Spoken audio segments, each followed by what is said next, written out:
Opening അവേഴ്സിൻ്റെ പുതിയൊരു സെഷനിലേക്ക് എല്ലാ പ്രേക്ഷകരെയും സ്വാഗതം ചെയ്യുന്നു. Good morning sir. Happy morning sir. ഇന്നത്തെ ഒരു ദിവസം പറയുകയാണെങ്കിൽ തുടങ്ങിയിരിക്കുന്ന ഒട്ടും ഒരു പോസിറ്റീവ് നോട്ടിലല്ല. വിപണിയും മറ്റുമൊക്കെ മാറ്റി നിർത്തുകയാണെങ്കിലും രാജ്യത്തിൻ്റെ തലസ്ഥാനത്ത് നടന്നിരിക്കുന്നത് ഏറെ വിഷമിപ്പിക്കുന്ന ഒരു സംഭവമായിരുന്നു. അതിനെ ഒന്ന് അപലപിച്ചുകൊണ്ട് തന്നെയായിരിക്കണം നമ്മൾ ഇന്നത്തെ ഷോ തുടങ്ങേണ്ടത് എന്നുണ്ട്. ഈ ഒരു കാര്യത്തിനെ സംബന്ധിച്ചിടത്തോളം സാറിൻ്റെ ഒരു ടേക്ക് എന്താണ്? വളരെ ടെറിബിളായിട്ടുള്ള ട്രാജഡി തന്നെയാണ് നിഖിൽ ഈ പറയുന്ന പോലെ. അതായത് അവർ heart goes out to the family of all those people who lost their lives in Delhi. ഈ ബോംബ് ബ്ലാസ്റ്റ് എന്നുള്ളത് അതിൻ്റെ കാരണങ്ങളും എന്താണെന്നുള്ളത് നമുക്കിനി പുറകെ മാത്രമേ നമുക്ക് മനസ്സിലാവുള്ളൂ എന്നുള്ളതാണ്. നമ്മുടെ പ്രയേഴ്സും സപ്പോർട്ടും നമ്മുടെ ബ്രദേഴ്സ് ആൻഡ് സിസ്റ്റേഴ്സിൻ്റെ കൂടെ എന്നും ഉണ്ടാവും എന്നുള്ള രീതിയിൽ തന്നെയാണ്. സാർ, ഇന്നത്തെ ഒരു ടേക്ക് ഓവർ ഡാറ്റ തന്നെ നമ്മൾ ആദ്യം പരിശോധിക്കുകയാണെങ്കിൽ US വിപണിയെ സംബന്ധിച്ചിടത്തോളം വളരെ പോസിറ്റീവായിട്ടുള്ള ഒരു പെർഫോമൻസ് തന്നെ കാഴ്ചവെച്ചിട്ടുണ്ടായിരുന്നു. അതായത് US ഷട്ട് ഡൗൺ അവസാനിക്കാൻ പോകുന്നു എന്ന് പറയുന്ന ഒരു ശുഭവാർത്ത തന്നെയായിരുന്നു US വിപണികൾക്ക് പ്രധാനമായിട്ടും കരുത്ത് പകർന്നിരിക്കുന്നത്. അതിൽ തന്നെ നാസ്ഡാക്ക് ഒക്കെ പരിശോധിക്കുകയാണെങ്കിൽ ഏകദേശം ഒരു 2% മുകളിലുള്ള നേട്ടം ഉണ്ടായിട്ടുണ്ടായിരുന്നു. S&P 500 പരിശോധിക്കുകയാണെങ്കിലും ഏകദേശം 1.5% മുകളിലുള്ളൊരു നേട്ടം. ഡോ ജോൺസ് പരിശോധിക്കുകയാണെങ്കിൽ 0.81% ഒരു ശക്തമായിട്ടുള്ള ഒരു പെർഫോമൻസ് രേഖപ്പെടുത്താൻ വേണ്ടിയിട്ട് അമേരിക്കൻ വിപണികൾക്കും സാധിച്ചിട്ടുണ്ടായിരുന്നു. കൂടാതെ യൂറോപ്യൻ വിപണികൾ പരിശോധിക്കുകയാണെങ്കിൽ ബ്രിട്ടീഷ് സൂചികയായിട്ടുള്ള FTSE 100 ഒക്കെ തന്നെ പുതിയൊരു ഓൾ ടൈം ഹൈ ക്രിയേറ്റ് ചെയ്തിട്ടുണ്ടായിരുന്നു. ഏഷ്യൻ മാർക്കറ്റിലേക്ക് വരികയാണെങ്കിലും ഒരു പോസിറ്റീവായിട്ടുള്ള ഒരു സ്റ്റാർട്ട് തന്നെയാണ് ലഭിച്ചിട്ടുണ്ടായിരുന്നത്. ഇന്ത്യൻ വിപണി പരിശോധിക്കുകയാണെങ്കിലും ഗിഫ്റ്റ് നിഫ്റ്റി ഒക്കെ തന്നെ ഒരു മികച്ച പെർഫോമൻസ് രേഖപ്പെടുത്തിയിട്ടുണ്ടായിരുന്നെങ്കിൽ കൂടിയും ഇപ്പോൾ പരിശോധിക്കുകയാണെങ്കിൽ വിപണിയിൽ ഒരു ഇടിവാണ് കാണാൻ വേണ്ടിയിട്ട് സാധിക്കുന്നത്. എന്നാലും IT കമ്പനികളൊക്കെ ഇന്നലെയൊക്കെ നടത്തിയിരിക്കുന്ന ഒരു പെർഫോമൻസ് ഒക്കെ തന്നെ വളരെ പോസിറ്റീവായിട്ട് തന്നെയാണ്. കൂടാതെ വന്നുകൊണ്ടിരിക്കുന്ന പാദഫലങ്ങൾ പരിശോധിക്കുകയാണെങ്കിലും പ്രധാനപ്പെട്ട കമ്പനികളിൽ ഇന്നിപ്പോൾ ബജാജ് ഫിനാൻസിൻ്റെ ഓഹരികൾക്ക് മാത്രമാണ് പ്രതീക്ഷിച്ച രീതിയിലുള്ള ഒരു പെർഫോമൻസ് കാഴ്ചവെക്കാൻ സാധിക്കാതെ പോയത് എന്നൊക്കെയുള്ള കാര്യങ്ങളുണ്ട്. സാർ, ഇപ്പോൾ ലഭിച്ചിരിക്കുന്ന ഒരു ടേക്ക് ഓവർ ഡാറ്റയെ സംബന്ധിച്ചിടത്തോളം ഉള്ള ഒരു കമൻസ് എന്താണ്? നിഖിൽ, ഈ ടേക്ക് ഓവർ ഡാറ്റ ഒരു വശത്ത് നമ്മളത് എക്സ്പ്ലെയിൻ ചെയ്ത് തന്നെ നമ്മുടെ ഇന്നത്തെ ഓപ്പണിംഗ് അവേഴ്സ് എന്നതേക്ക് പോലെ പോകും എന്നുള്ളത് ഒരു ശരിക്കും പറഞ്ഞ ഒരു നോർമൽ റുട്ടീൻ തന്നെയാണ് നമ്മളെ സംബന്ധിച്ചോളം. നിഖിൽ, പക്ഷേ അതിനേക്കാളും ഇമ്പോർട്ടൻ്റ് ആയിട്ടുള്ളൊരു കാര്യം വെച്ചാൽ ഇന്ന് second half of the market, അതായത് ഉച്ചയ്ക്ക് ശേഷം മാർക്കറ്റിൻ്റെ പെർഫോമൻസ് നമുക്കൊന്ന് സൂക്ഷിച്ചൊന്ന് നോക്കേണ്ടതായിട്ടുണ്ട്. അതായത് ഇന്ന് ബീഹാറിലെ second and last face of polling ആണ്. അപ്പോൾ ഇന്ന് ഏതാണ്ട് ഒരു 5:30-6 മണി കഴിയുന്നതോടുകൂടി തന്നെ പല പോൾസ്റ്റേഴ്സും അവരുടെ എക്സിറ്റ് പോളിൻ്റെ റിസൾട്ട്സ് പുറത്ത് വന്നേക്കാം. ഉച്ച കഴിയുന്നതോടുകൂടി തന്നെ ഏതാണ്ട് ഈ എക്സിറ്റ് പോൾസിൻ്റെയൊക്കെ റിസൾട്ടൊക്കെ ഏതാണ്ട് ലീക്ക് ചെയ്യുകയോ അല്ലെങ്കിൽ അതിനെ ബേസ് ചെയ്തുള്ള ന്യൂസുകളൊക്കെ ചിലപ്പോൾ പുറത്ത് വന്നേക്കാം. എന്നാൽ ഈ ഇലക്ഷൻ കമ്മീഷൻ്റെ നിയമപ്രകാരം വോട്ടിംഗ് 6 മണിക്ക് കഴിഞ്ഞതിന് ശേഷം മാത്രമേ ചാനലുകൾ അല്ലെങ്കിൽ പത്രങ്ങൾ ഈ എക്സിറ്റ് പോള് നമുക്ക് പബ്ലിഷ് ചെയ്യാവുന്നുള്ള ആ എക്സിറ്റ് പോളിനെ ബേസ് ചെയ്തിരിക്കും ഒരു പക്ഷേ ഉച്ചയ്ക്ക് ശേഷമുള്ള ഇന്നത്തെ മാർക്കറ്റും അല്ലെങ്കിൽ നാളത്തെ മാർക്കറ്റും എന്നുള്ളത് ഒരു ഓപ്പണിംഗ് സ്റ്റേറ്റ്മെൻറ്റ് തന്നെ എനിക്ക് പറയേണ്ടിയിരിക്കുന്നു. കാര്യം എന്ന് വെച്ചാൽ ഈ നടക്കാൻ പോകുന്ന സ്ഥലത്തിൻ്റെ പ്രതി it's not just another election. അതായത് ബീഹാർ അല്ലെങ്കിൽ UP എന്നൊക്കെ പറയുന്നത് പോലെ അല്ല, സാധാരണ ഒരു ഇലക്ഷൻ പറയുന്ന പോലെ നമുക്ക് ഈ ബീഹാർ ഇലക്ഷനെ നമുക്ക് ഇൻ ഐസൊലേഷൻ കാണാൻ പറ്റില്ല. കാര്യം ബീഹാർ ഇലക്ഷൻ്റെ പ്രത്യേകത എന്ന് പറയുന്നത് ഇപ്പോഴത്തെ എക്സിസ്റ്റിംഗ് ഗവൺമെൻറ് ശരിക്കും പറഞ്ഞാൽ ഒരു മൈനോറിറ്റി ഗവൺമെൻറ്റാണ്. 272 എന്ന് പറയുന്ന ഹാഫ് വേ മാർക്ക്, അതായത് ആ മാജിക് ഫിഗർ പാസ് ചെയ്യണം എന്നുണ്ടെങ്കിൽ ഇപ്പോഴത്തെ ഗവൺമെൻറ്റിന് 2 റീജിയണൽ പാർട്ടികളുടെ സപ്പോർട്ടോടുകൂടിയാണ് അവർ ഭരിക്കുന്നത്. ഒന്ന് നമുക്കറിയാം, ആന്ധ്രാപ്രദേശിൽ നിന്നുള്ള TDP, രണ്ടാമത് JDU എന്ന് പറയുന്ന ബീഹാർ ബേസ്ഡ് നിതീഷ് കുമാറിൻ്റെ പാർട്ടി എന്നുള്ളത്. അപ്പോൾ അവിടെ ബീഹാറിൽ ഈ നിതീഷ് കുമാറിൻ്റെ JDUയും ഇപ്പോഴത്തെ ഭരണകക്ഷിയായ സെൻട്രൽ ഗവൺമെൻറ്റിലെ ഏറ്റവും മെജോറിറ്റി എന്താ പറയുക, ആ കോയലേഷനിൽ ഏറ്റവും കൂടുതൽ സീറ്റ്സ് ഉള്ള പാർട്ടിയും ചേർന്നാണ് സെൻട്രൽ ഗവൺമെൻറ് ഭരിക്കുന്നതെന്നുള്ള ഈ റിസൾട്ട്സ് എങ്ങനെ ഇരിക്കും എന്നുള്ളതിനെ ആശ്രയിച്ചിരിക്കും ഈ പറയുന്ന പോലെ സെൻട്രൽ ഗവൺമെൻറ്റിൽ ആ ഒരു കോവലേഷൻ എന്നുള്ളതാണ് പല സോഴ്സസിൽ നമുക്ക് കിട്ടുന്നത്. അതുകൊണ്ട് this is a very crucial election as far stock market or economy is concerned എന്നുള്ളതാണ്. It's not just another election. എല്ലാ ഇലക്ഷനും കാണും പോലെ നമുക്കിതിനെ കാണാൻ പറ്റില്ല എന്നുള്ളതാണ്. അപ്പോൾ ശരിക്കും പറഞ്ഞാൽ നമ്മുടെ പ്രേക്ഷകരോട് നമ്മൾ പറയുന്നത് വെച്ചാൽ ഒന്ന് കോഷ്യസോടുകൂടി അപ്രോച്ച് ചെയ്യാം. മാർക്കറ്റിൽ ട്രെൻഡ് ടെക്നിക്കലി ഒരു ഓപ്റ്റിമിസം ആണെങ്കിൽ പോലും ഇത് ബാക്ക്ഗ്രൗണ്ടിൽ നിൽക്കുന്ന ഒരു എക്സ്റ്റേണൽ ഫാക്ടറാണ് എന്നുള്ളത് പറഞ്ഞു വെച്ചുകൊണ്ട് തന്നെ നമുക്ക് ഓപ്പണിംഗ് അവേഴ്സ് തുടങ്ങാം എന്നുള്ളതാണ്. ഇതിനകത്ത് നിഖിൽ പറഞ്ഞ പോലെ തന്നെ ഈ ഷട്ട് ഡൗണിൻ്റെ കാര്യങ്ങളിലേക്കൊക്കെ ഏതാണ്ട് ഒരു light at the end of the tunnel, അതെ, ആ ഷട്ട് ഡൗണിൻ്റെ ഡാർക്ക്നെസ് മാറി ഒരു ലൈറ്റ് കാണാനുള്ള ഒരു സാധ്യതകൾ ഏറുന്നു എന്നുള്ളതാണ് നമുക്ക് മനസ്സിലാവുന്നത്. അതായത് US ഈ പറഞ്ഞ പോലെ സെനറ്റ് ആ സ്റ്റോപ്പ് ഗ്യാപ്പ് ബിൽ, ആ ഫണ്ടിങ് ബില്ല് താൽക്കാലികമായി എനിക്ക് തോന്നുന്നു January 30 വരെയാണെന്ന് തോന്നുന്നു ഗവൺമെൻറ്റിൻ്റെ ആ ഒരു എന്താ പറയുക എക്സ്പെൻസ് നടത്തിക്കൊണ്ടുപോകാനായിട്ടുള്ള ഒരു ബില്ല് പാസ്സായി എന്നുള്ളതാണ് നമുക്ക് മനസ്സിലാവുന്നത്. ഏതാണ്ട് 60 വോട്ട് 40 വോട്ട്സിന് എഗെയിൻസ്റ്റ് ആയിട്ട് 60 വോട്ടിൻ്റെ ആ ഒരു മെജോറിറ്റിയിലാണ് അത് പാസ്സായി പോയെന്നുള്ളതാണ്. അതായത് ഡെമോക്രാറ്റ്സിൽ നിന്നുള്ള 8 സെനറ്റ് അംഗങ്ങൾ എനിക്ക് തോന്നുന്നു ഈ റിപ്പബ്ലിക്കൻസിൻ്റെ കൂടെ നിന്ന് ഇത് പാസ്സാക്കി 60-40 എന്നുള്ള ലെവലിലാണ് അത് പാസ്സായേ എന്നുള്ളതാണ്. ആകെപ്പാടെ അതിൽ നിന്ന് കൺഫ്യൂഷനായിട്ടുള്ള കാര്യം എന്ന് വെച്ചാൽ നമ്മൾ ഈ റിപ്പബ്ലിക്കൻസിൻ്റെ ഈ ഹെൽത്ത് കെയറിന് വേണ്ടിയിട്ടുള്ള സ്പെൻഡിങ് കട്ട് ഡൗൺ ചെയ്തു എന്നുള്ളൊരു കാരണത്താലാണ് ഒരു പക്ഷേ ഡെമോക്രാറ്റ്സ് ഈ ബില്ല് ഷട്ട് ഡൗൺ ഈ പറഞ്ഞ പോലെ എന്താ പറയുക ഈ ഷട്ട് ഡൗണിനെ അവോയ്ഡ് ചെയ്യുന്ന രീതിയിൽ കൂടെ നിന്ന് വോട്ട് ചെയ്യാത്തത്. ഇപ്പോൾ ഏതാണ്ട് ലോങ്ങസ്റ്റ് ഇൻ ദ ഹിസ്റ്ററി ഉള്ള ഒരു ഷട്ട് ഡൗൺ, അതായത് 40 ദിവസത്തിൽ പരം ആ ഷട്ട് ഡൗൺ എത്തി എന്നുള്ളതാണ്.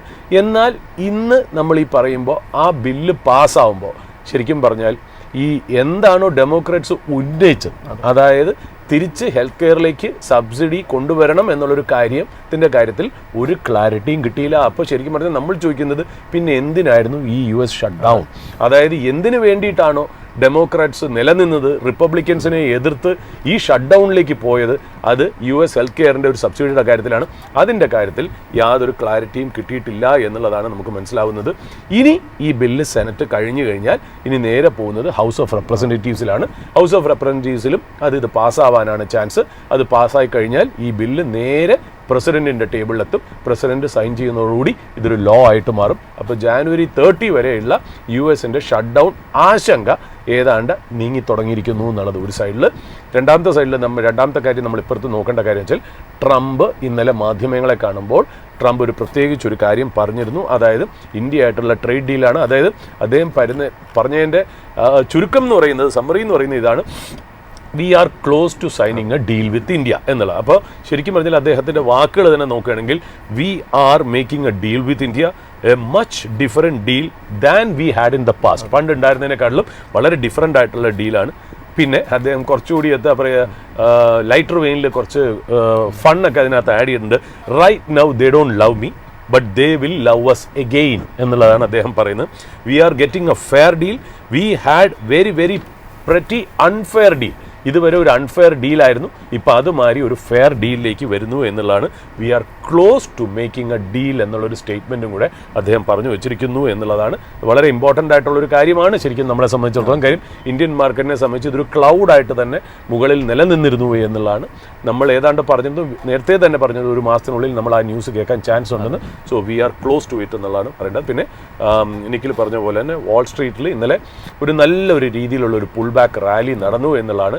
എസ്പെഷ്യലി AI സ്റ്റോക്ക്, നാസ്ഡാക്കിലുള്ള AI സ്റ്റോക്സിൽ ഒന്നാമത് AI സ്റ്റോക്സ് കുറച്ച് ചെറിയൊരു കറക്ഷനിൽ കൂടെ പൊയ്ക്കൊണ്ടിരിക്കുകയായിരുന്നു. അതായത് AI ബബിളിൻ്റെ കാര്യത്തിൽ, പിന്നെ ഈ പറയുന്ന പോലെ lack of data because of shut down, അങ്ങനെ പല കാരണത്താൽ AI സ്റ്റോക്സിൽ ചെറിയ ഒരു കറക്ഷൻ. നമ്മൾ പറഞ്ഞല്ലോ ഒരാഴ്ച കൊണ്ട് $500 ബില്യൺ മാർക്കറ്റ് ക്യാപ്പാണ് NVIDIAക്ക് വൈപ്പ് ഔട്ട് ആയത്. അങ്ങനത്തെ രീതിയിലെ കറക്ഷൻ ഉണ്ടായിരുന്നു.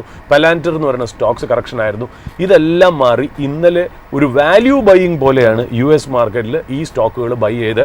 അതുകൊണ്ട് തന്നെ S&P 500 ഇന്നലെ 1.54% അപ്പായിരുന്നു. നാസ്ഡാക്ക് 2.27% അപ്പായിരുന്നു. ഡൗ ജോൺസ് 0.81% അപ്പായിരുന്നു എന്നുള്ളതാണ്. ശരിക്കും പറഞ്ഞാൽ നാസ്ഡാക്ക് ഇന്നലെ നോക്കുകയാണെങ്കിൽ മേയ്ക്ക് ശേഷം ഏറ്റവും വലിയ സിംഗിൾ ഡേ റാലി ആയിരുന്നു ഇന്നലെ നാസ്ഡാക്കിൽ നടന്നത്. അതായത് 2.27%, especially driven by AI stocks. അതായത് it's a come back of AI stocks ആണ് ഇന്നലെ US സ്റ്റോക്ക് മാർക്കറ്റിൽ കണ്ടത്. അതായത് ഇന്നലെ ഞാൻ നോക്കുമ്പോൾ NVIDIA നിയർലി 6%, 5.8% അപ്പായിരുന്നു. ആൽഫബെറ്റ് 4% അപ്പായിരുന്നു. മൈക്രോസോഫ്റ്റ് 1.9%, അതായത് നിയർലി 2% അപ്പായിരുന്നു. ബ്രോഡ്കോം 2.56% അപ്പായിരുന്നു. AMD 4.47% അപ്പായിരുന്നു. പലാന്റർ 8.5% അപ്പായിരുന്നു എന്നുള്ള. അപ്പോൾ ശരിക്കും പറഞ്ഞാൽ ഈ AI റാലിയുടെ ബബിൾ ഉണ്ടല്ലോ, അത് ശരിക്കും പറഞ്ഞാൽ എനിക്ക് തോന്നുന്നു ഓപ്പണിംഗ് ഹവേഴ്സിൽ ഒരു 2 മിനിറ്റ് കൂടി കഴിഞ്ഞാൽ നമുക്ക് അതിലേക്ക് വരാം. അവിടുത്തെ ആ ഒരു എന്താണ് ഓവർ വാല്യുവേഷൻ എന്നുള്ള പല പ്രേക്ഷകരും എന്നോട് വ്യക്തിപരമായിട്ടും പേഴ്സണലി മെസ്സേജ് അയച്ച് ചോദിച്ചിട്ടുണ്ട്. ഞാനൊരു സിമ്പിൾ രീതിയിൽ ഞാൻ എക്സ്പ്ലെയിൻ ചെയ്യാം. അതിനു മുമ്പ് മറ്റുള്ള ഹാൻഡ് ഓവർ ഡീറ്റെയിൽസ് നോക്കുകയാണെങ്കിൽ ട്രഷറി ഈൽഡ്സ് ഒന്ന് നോക്കുകയാണെങ്കിൽ ചെറുതായിട്ടൊന്ന് സ്പൈക്ക് ചെയ്തിട്ടുണ്ട്. അതായത് +2 ബേസിസ് പോയിന്റ്സ്. അതായത് ഈ ഷട്ട് ഡൗൺ മാറുന്നു എന്നുള്ള ന്യൂസ് ഒരു പക്ഷേ ഈ ബോണ്ട് ഈൽഡിനെ ഒന്ന് ചെറുതായിട്ടൊന്ന് സ്പൈക്ക് ചെയ്ത് കാണാം.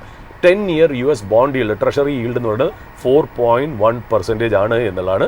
പിന്നെ ബോണ്ട് മാർക്കറ്റ് ലേറ്റർ ടുഡേ, അതായത് ട്യൂസ്ഡേ US മാർക്കറ്റിൽ ബോണ്ട് മാർക്കറ്റ് ക്ലോസ്ഡ് ആണ്. കാര്യം വെച്ചാൽ വെറ്ററൻസ് ഡേ, അതുകൊണ്ട് നാളെ ചിലപ്പോൾ ഈ ബോണ്ട് മാർക്കറ്റിൻ്റെ ഒരു ഹാൻഡ് ഓവർ ഡീറ്റെയിൽസ് ചിലപ്പോൾ നമുക്ക് ഉണ്ടാവാനുള്ള സാധ്യതയില്ല എന്നുള്ളതാണ്.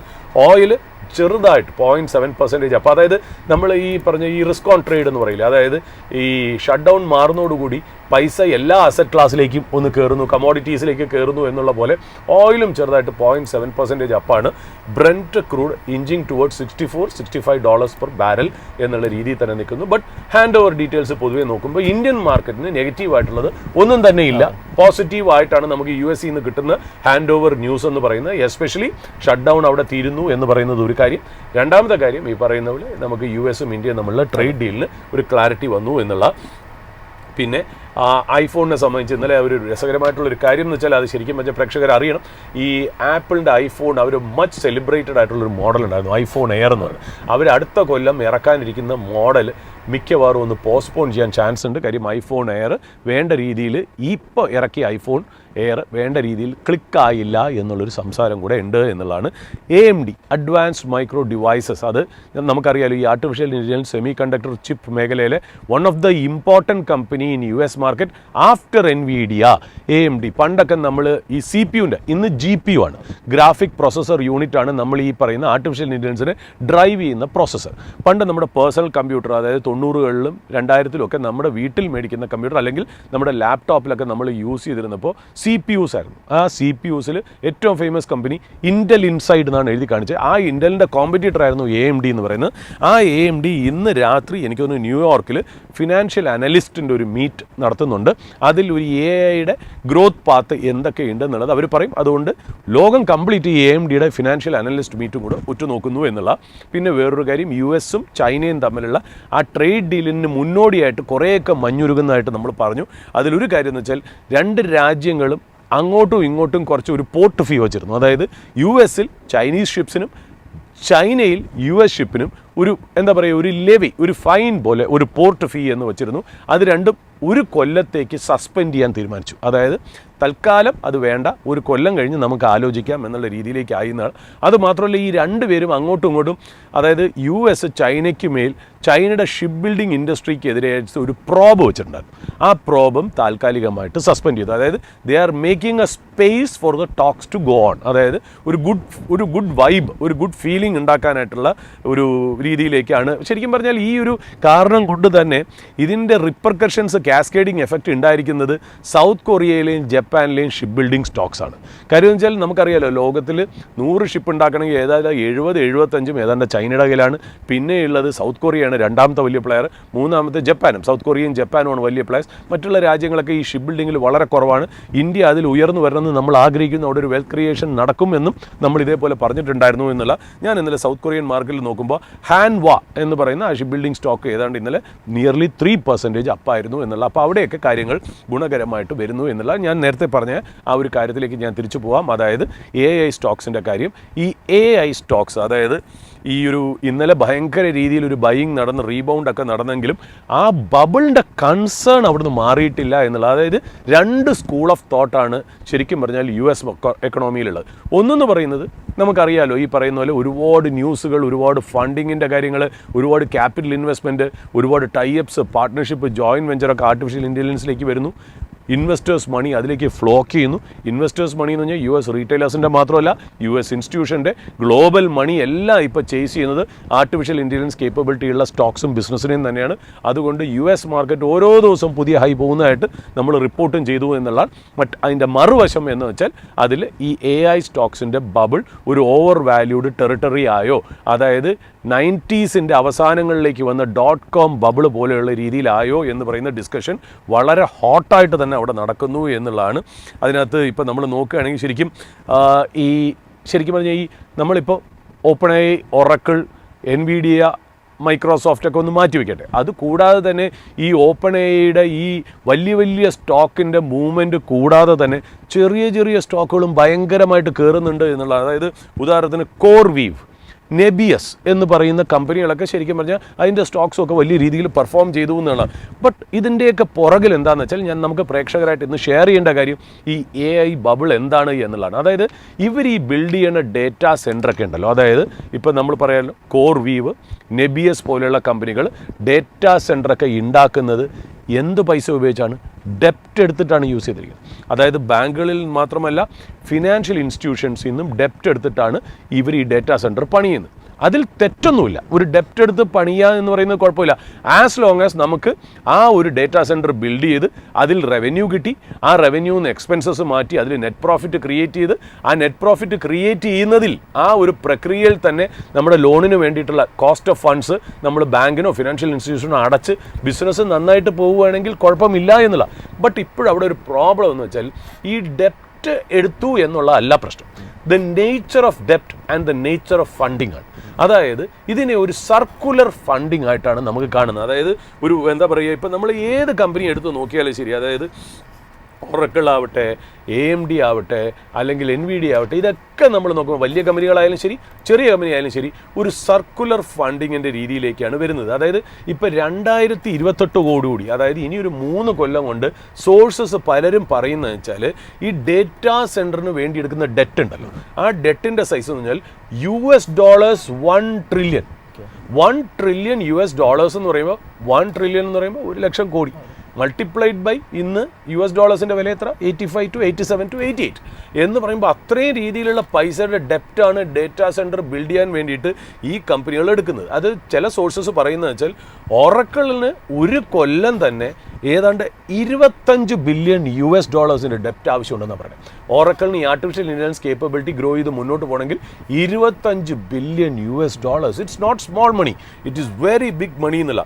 ഇപ്പോൾ ഓപ്പൺ AI എന്ന് പറഞ്ഞാൽ നമുക്കറിയാലോ, ഫൗണ്ടർ ഓഫ് ദ ChatGPT, നമ്മളെല്ലാവരും യൂസ് ചെയ്യുന്ന ChatGPT, അതിന് ഡെപ്റ്റ് കാരണം 2029 വരെ അവർ പ്രോഫിറ്റബിൾ ആവില്ല എന്നുള്ള. ആ പ്രോഫിറ്റബിൾ അല്ലാത്ത കമ്പനിയൊക്കെ ട്രേഡ് ചെയ്യണ, അതിപ്പോൾ ശരിക്കും പറഞ്ഞാൽ അതിപ്പോൾ ഓപ്പൺ ഐയെ കുറിച്ചല്ല ഞാൻ പറഞ്ഞത്, അതിപ്പോൾ ട്രേഡ് ചെയ്യുന്ന കാര്യമൊന്നും നമ്മൾ സംസാരിക്കേണ്ട കാര്യമില്ല, അത് ട്രേഡർ അല്ല എന്നുള്ള. ഈ ഡെപ്റ്റ് ഫിനാൻസിങ് എന്ന് പറയുന്നത്, അതായത് ഈ ഡേറ്റാ സെൻറ്റർ കേപ്പബിലിറ്റിക്കും AI കേപ്പബിലിറ്റിക്കും വേണ്ടിയിട്ടുള്ള ഈ ഡെപ്റ്റ് ഫിനാൻസിങ് എന്ന് പറയുന്നത് ഏതാണ്ട് .com ബബിളിലെ രീതിയിൽ തന്നെ ആയി എന്നുള്ള. അന്നൊക്കെ ഈ .com ബബിൾ, അതായത് ഞാൻ പറയുന്നത് 2000-ന് ജസ്റ്റ് മുമ്പായിട്ട് 90-കളുടെ അവസാനമായിട്ട് ഈ .com ബബിൾ എന്ന് പറയുന്നത് ഇതേപോലെയായിരുന്നു. ഇന്ന് ഡേറ്റാ സെൻറ്റർ ബിൽഡ് ചെയ്യാനായിട്ടാണ് കമ്പനികൾ കടം എടുക്കുന്നതെങ്കിൽ അന്ന് ഓപ്റ്റിക് ഫൈബർ കേബിൾ ലേ ചെയ്യാനായിരുന്നു. അന്നും ഈ ഡിജിറ്റൽ IT ഇൻഫ്രാസ്ട്രക്ചർ ലേ ചെയ്യാൻ ഓപ്റ്റിക് ഫൈബർ കേബിൾ ലേ ചെയ്ത് ഒരു IT ഇൻഫ്രാസ്ട്രക്ചർ, അതായത് നമ്മൾ ഇന്ന് യൂസ് ചെയ്യുന്ന ഇൻ്റർനെറ്റിൻ്റെയൊക്കെ ബാക്ക് ബോൺ അന്ന് ഇടാൻ വേണ്ടി പല കമ്പനികളും ബാങ്കിൽ നിന്നും മറ്റുള്ള ഫിനാൻഷ്യൽ ഇൻസ്റ്റിറ്റ്യൂഷൻസിൽ നിന്നും പ്രൈവറ്റ് പ്ലെയേഴ്സിൽ നിന്നും ഡെപ്റ്റ് എടുത്ത് പോയി ഇതൊരു അനാവശ്യമായിട്ടുള്ള ബബിളിലേക്ക് ചെന്നെത്തി. .com കമ്പനികൾസ് വന്നു, ഇതെല്ലാം കൂടെ പൊട്ടി ബബിളായി എന്നുള്ളതാണ്. അന്ന് നമുക്കറിയാം ഈ വേൾഡ് കോം, ഗ്ലോബൽ ക്രോസിംഗ്, ലൂസെൻ്റ് എന്ന് പറയുന്ന കമ്പനികളൊക്കെ പൊട്ടി നാറാണക്കല്ലായി നാശമായിട്ട് വീണ്ടും അവരുടെ ലാർജർ റൈവൽസ്, അതായത് എനിമി കമ്പനീസ് ഇവരെ ടേക്ക് ഓവർ ചെയ്ത് പോയ ഒരു ചരിത്രം നമ്മുടെ മുന്നിലുണ്ടെന്നുള്ളതാണ്. .com ബബിൾ നമുക്കിപ്പം യൂട്യൂബിലും ഗൂഗിളിലും ഒക്കെ ചെന്ന് വായിച്ചാൽ പ്രേക്ഷകർക്ക് അത് മനസ്സിലാവും. ഇതൊരു വലിയൊരു ഇമ്പാക്റ്റാണ് ഗ്ലോബലി നടന്നതെന്നുള്ള. അപ്പോൾ ഇത് ശരിക്കും പറഞ്ഞാൽ ഡെപ്റ്റ് ഫിനാൻസിങ് എന്നുള്ളത് ഹാഫ് ഓഫ് ദ സ്റ്റോറി എന്നുള്ളതാണ്. ഡെപ്റ്റ് ഫിനാൻസിങ് എന്ന് പറഞ്ഞാൽ ഹാഫ് ഓഫ് ദ സ്റ്റോറി. ഇപ്പം നമ്മൾ നോക്കുകയാണെങ്കിൽ ഇപ്പം ഞാൻ പറഞ്ഞല്ലോ ഒറക്കിളിൻ്റെ ഡേറ്റാ സെൻറ്റർ അല്ലെങ്കിൽ ക്ലൗഡ് സർവീസസ് എന്ന് പറയുന്നല്ലോ, അവർ $25 ബില്യൺ കടമെടുത്ത് ഓരോ കൊല്ലം അവർ മുന്നോട്ട് പോവുമെങ്കിൽ തന്നെ അവരെന്താ ചെയ്യുന്നത്? ഈ ഡേറ്റാ സെൻറ്ററിനകത്തുള്ള കമ്പ്യൂട്ടറും ക്ലൗഡും മാത്രമേ അവർ പ്രൊഡ്യൂസ് ചെയ്യുന്നുള്ളൂ. അതായത് അവർ ചെയ്യുന്നത് എന്താ?